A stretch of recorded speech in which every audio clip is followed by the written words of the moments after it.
Temperaturat e larta të ditëve të fundit kanë shtuar fluksin e pacientëve që paraqiten në spitale për të marrë ndihmë mjekësore.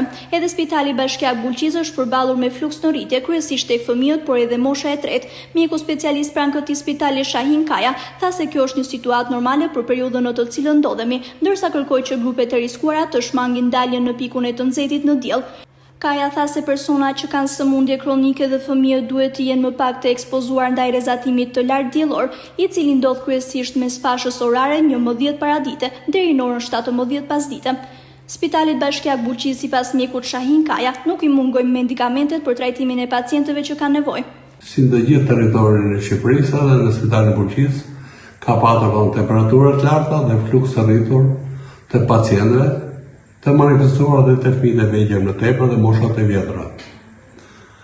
Për sa i përket trajtimit medikamentos, furnizimet kanë qenë të rregullta në spital, pra nuk ka patur mungesa.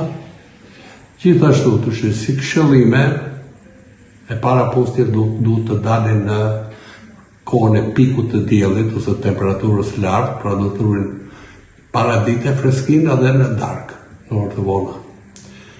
Gjithashtu të konsumojnë shumë lëngje, të cilët janë të domosdoshme në këto situata, të ruhen në hije, në çadra, nëse kanë në lëvizje të detyrueshme, sepse kemi edhe probleme që mund të kemi lëvizje, por përgjithësi këto janë domethënë ato masat që duhen marrë, por rreth parë është problemi i personit vetë, të ruajë vetën. Kjo është kryesorja. Ka qenë më i rritur fluksi se sa herët të tjera, por tash më i manifestuar është te moshat e tyra dhe tek të vegjëlit. Absolutisht jo, medikamente ka patur në të gjithë institucionet për gjitha llojet e diagnozave që kanë ardhur në institucion, të mbuluara nga spitali jonë. Shërbimin e konfirmojnë edhe vetë pacientët e shtuar në këtë spital. Do shërbim shumë mirë.